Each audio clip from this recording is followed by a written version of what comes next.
Сумки схожі на мох, корсети з рідкого силікону та прикраси зі справжніх квітів. Українська дизайнерка Кейт Бріліант створює одяг, який більше нагадує арт-об'єкти.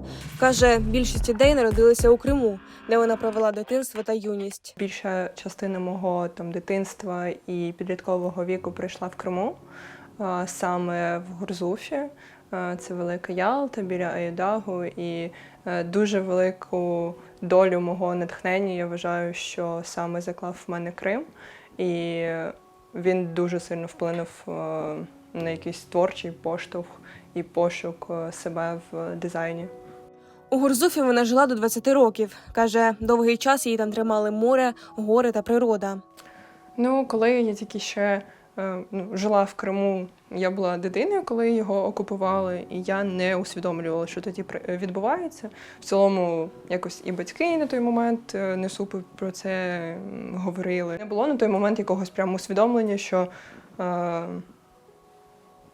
треба прям звідти їхати, тому що мене завжди тримала природа. Серед місць, які найбільше вплинули на її творчість, гірські райони поблизу Ялти та узбережжя південного берега Криму. Мої особисті такі місця, якісь сили в Криму, я вважаю Доласи. Вище Ялти є таке невелике поселення. І думаю, що це Сіміїз, гора Діва. Доволі багато часу там проводила також. Саме там, біля моря, дизайнерка вперше зрозуміла, чим хоче займатися. Каже, це сталося майже випадково, під час звичайної прогулянки набережною.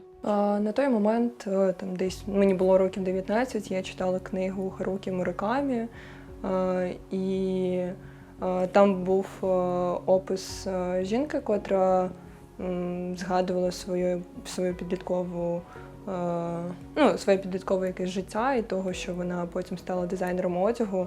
І після прочитання цієї глави я там пішла на набережну, прогулялася і згадала свою дитячу мрію, що там десь ще в 6-7 років колись я виписувала в першому класі, що хотіла би стати дизайнером одягу, але забула про це. До цього Катерина малювала картини олійними фарбами і бачила себе художницею. Мені десь з 15 років почали снитися чорно-білі сни, і в одних із цих снів прийшла ідея того, що мені потрібно створити серію робіт в чорно-білих відтінках з місць, котрі я відвідувала в Криму, і котрі мають якесь велике значення для мене. І після того, як мені наснився цей сон, я створила серію робіт з чорно-білих картин, присвячених Криму. Вже, мені здається, тільки коли я переїхала в Київ, я думала над тим, а чому мені снилися тоді такі сни, і чому в цілому виникла така ідея чорно-білих картин. На той момент в підлітковому віці я ще не до кінця усвідомлювала, але зараз мені здається, що це може бути якась підсвідома моя частина казала мені про те, що мені не вистачає кольору під час життя в окупації, і що я знаходжусь в якихось жорстких обмежених рамках. З часом кримська природа почала з'являтися і в її дизайнерських роботах. Сьогодні вона створює мохові сумки, прикраси зі стабілізованих квітів та корсети з латексу і силікону. Таку тканину вона буквально відливає вручну. Думаю, що моя найперша робота, котру можна асоціювати з Кейт Бріліант, це рідка сукня. Назва її Second Skin. Вона створює відчуття, наче це друга шкіра, котру можна скинути. Думаю, що це виріб, з котрого я в цілому почала рухатися і шукати вже своє ДНК бренду, своє бачення, і зараз вважаю, що ці роботи є відображенням мене і мого бренду. Одну із перших суконь, котру я також робила, була сукня з мху, котру я збирала біля Аюдагу і потім додавала в свою сукню. Це якраз корсет із рідкої тканини, із силікону, котру я виливаю, і потім в даній даному корсеті я ще також додавала квіти амаранту. Це справжні квіти, котрі також стабілізовані, і вони зберігаються так в такому стані там близько 10 років.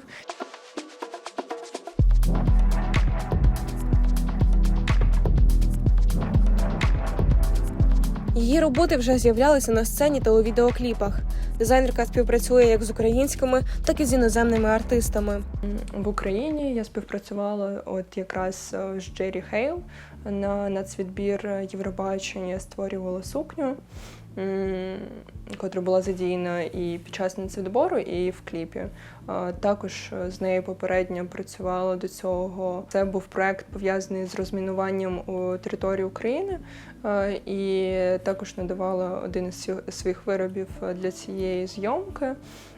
Також співпрацювала з Кажаною на її концертах, на 2 її концертах в Києві.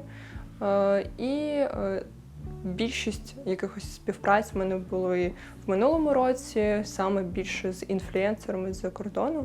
Попри те, що сьогодні дизайнерка працює в Києві, Крим залишається головним джерелом її ідей. Багато колекцій були придумані саме там. Частину виробів, котрі я наразі створюю, так як мохові сумки, наприклад, або так само як рідкі корсети, в цілому вони натхненні Кримом.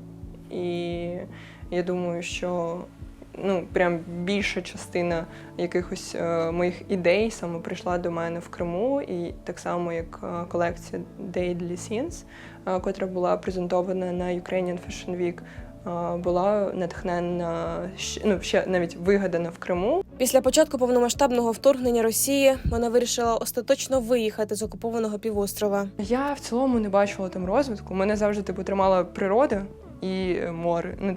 Гори і море для мене це прям якась така насолода, в котрій можна знаходитися дуже довго. Але вже коли почалась прям повномасштабна, я усвідомила, що в цілому в мене немає нікого із оточення, з ким я більше не хочу з цими людьми спілкуватися. І бачу себе як людину, котра хоче якогось майбутнього, котра хоче підтримувати Україну, котра хоче допомагати нашому війську, і тому я переїхала жити в Україну. Після деокупації Криму вона насамперед поїде до Ялти, до маяка, який пам'ятає її ще з підліткових років. Наразі думаю, що найперше місце, куди я хотіла поїхати, це була б Велика Ялта.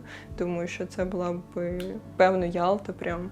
І постояти навпроти маяка, котрий мене надихав весь мій підлітковий вік.